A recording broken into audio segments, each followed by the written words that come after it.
থেকে আমরা একটি বিষয় স্পষ্ট করেছি যে নৌকা ডুবে গিয়েছে সেটি আর বাংলাদেশে আর কখনোই ভাসবে না। আওয়ামী লীগ এটার চ্যাপ্টার এন্ড, অর্থাৎ 5ই আগস্ট ছাত্র নাগরিক সিদ্ধান্ত দিয়ে দিয়েছে যে আওয়ামী লীগ বাংলাদেশ পরবর্তী বাংলাদেশ একটি অপ্রাসঙ্গিক। এবং আমরা আজকে আমাদের প্রধান উপদেষ্টার সাথে সকল ফেসিবাদ বিরোধী যেই রাজনৈতিক যেই দলগুলো ছিল সবাই এসছে। আমরা সবার মতামতের ভিত্তিতে আমরা সবাই একটা জায়গায় একমতে পৌঁছেছি যে পরবর্তী বাংলাদেশে আওয়ামী লীগ একটি অপ্রাসঙ্গিক।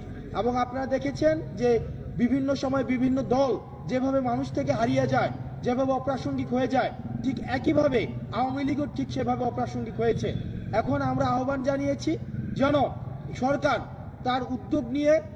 উদ্যোগ নিয়ে আইনি প্রক্রিয়ায় যেন আওয়ামী লীগকে নিষিদ্ধ করে এবং পরবর্তী কোনো প্রক্রিয়ায় যেন রাজনৈতিকভাবে কোনোভাবেই যেন আওয়ামী লীগ ফাংশনাল না হতে পারে, সেই বিষয়টি আমরা সেখানে প্রস্তাব দিয়েছি।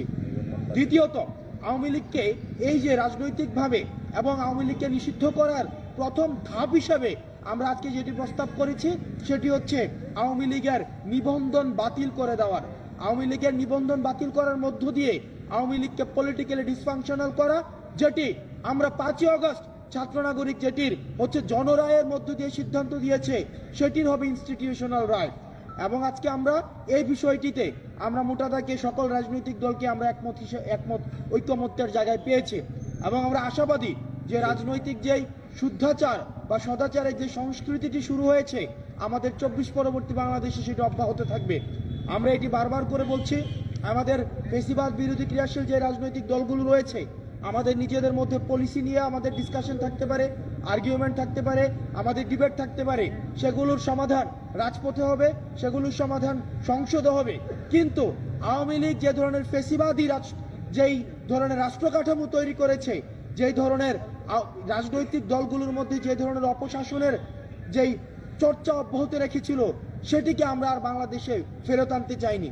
আজকে আমরা দেখেছি যে যতগুলো রাজনৈতিক দল আজকে সংলাপে অংশগ্রহণ করেছে, ঐকমত্য কমিশনে অংশগ্রহণ করেছে, আমরা সবার মধ্যে একটা ইতিবাচক ভাবনা আমরা দেখেছি।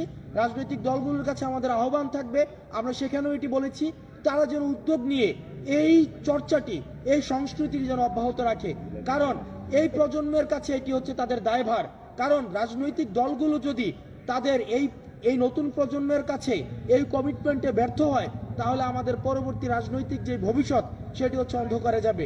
এবং সেই জায়গা থেকে আমরা তাদের কাছে আহ্বান জানিয়েছি ছাত্র নাগরিক যে আমরা উদ্যোগটি নিয়েছিলাম জুলাই প্রক্লেমেশনের, সেটিকে যেন এই রাজনৈতিক দলগুলো ঐক্যমত্যের ভিত্তিতে এবং প্রধান উপদেষ্টার উদ্যোগে সেটিকে যেন আমরা ইনস্টিটিউশনাল করতে পারি।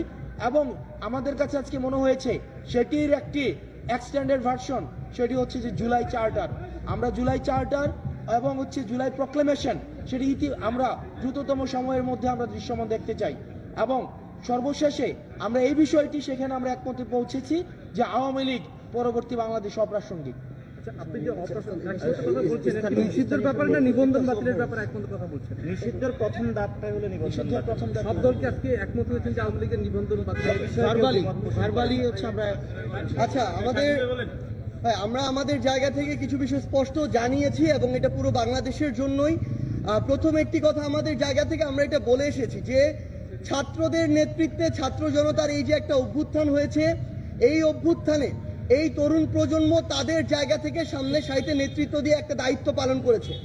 এখন আমাদের যারা বাংলাদেশের রাজনৈতিক অঙ্গন থেকে রাজনৈতিক দলের যারা অগ্রজবৃন্দ রয়েছেন তাদের সবচেয়ে বড় দায়বদ্ধতা ঐক্যবদ্ধভাবে যে আওয়ামী লীগ বাংলাদেশে 5 আগস্ট অপ্রাসঙ্গিক হয়েছে, যে আওয়ামী লীগ ছাত্রলীগ যুবলীগ এই নামগুলোকে ব্যবহার করে এই সন্ত্রাসী কর্মকাণ্ড এবং গণহত্যা হয়েছে, তাদের বিরুদ্ধে এখন ঐক্যবদ্ধভাবে আমাদের যে প্রতিক্রিয়া সেটি দেখাতে হবে, এই নিষিদ্ধের প্রক্রিয়ায় যেতে হবে।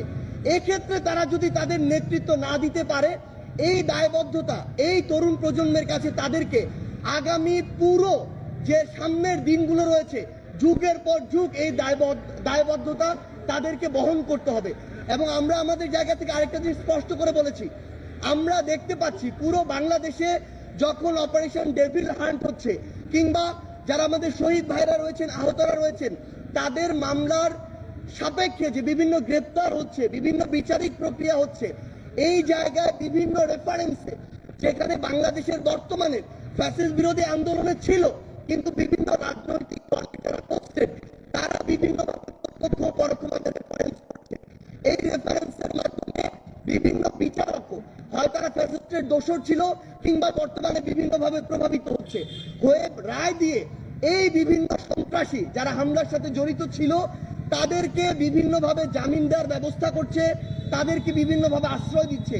এই কাজগুলো যদি করা হয় তাহলে সবচেয়ে বড় যে সমস্যাটি, এই যে বিচারিক প্রক্রিয়া এটা বাধাগ্রস্ত হচ্ছে এবং এই মানুষগুলো খুব দ্রুত সময়ের মধ্যে পুনর্বাসিত হয়ে আজকে যারা ফ্যাসিস্ট বিরোধী আন্দোলন করেছে, আজকে ওই রুমে যারা একসাথে বসেছে তাদের উপরে আবার হামলা করবে, হয় তাদেরকে অথবা তাদের যারা নেতাকর্মী।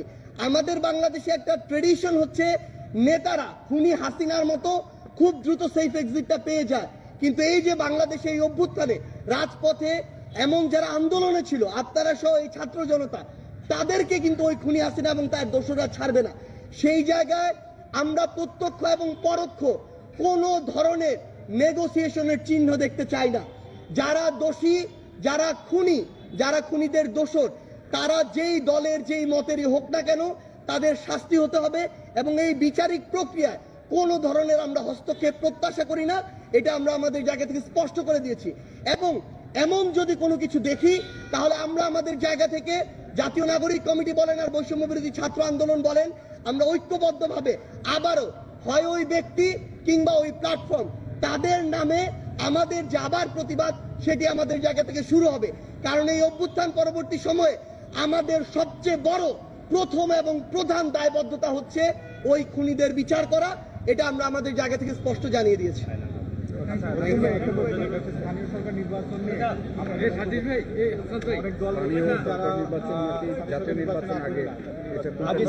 আমরা এই বিষয়ে কথা বলেছিলাম, আজকে অনেক দলই স্থানীয় সরকার বিষয়ে কথা বলেছে। আমরা সেটাতে যেটা আমরা বক্তব্য রাখতে চাই, আমরা মনে করি লোকাল গভর্নমেন্টটা ফাংশনাল করতে হবে এবং আমরা সেটা বলেছি যে আওয়ামী লীগের যারা দোষর রয়েছে এবং আওয়ামী লীগের যারা ব্যক্তিবন্ধ এখনো কিন্তু স্থানীয় সরকারগুলোতে তারা ফাংশনাল বজায় রেখেছে। তো এই জন্য হলো লোকাল গভর্নমেন্টে যে একটা টেস্টের মধ্য দিয়ে জাতীয় ইলেকশনে যেতে হবে, সেটা হলো একটা প্রাথমিক ধাপ। আমরা মনে করি জাতীয় ইলেকশনের আগে লোকাল গভর্নমেন্টকে শক্তিশালী করানোর জন্য একটা ইলেকশনের প্রয়োজন, স্পষ্ট করেছি। সেটা কি প্রতীকী নাকি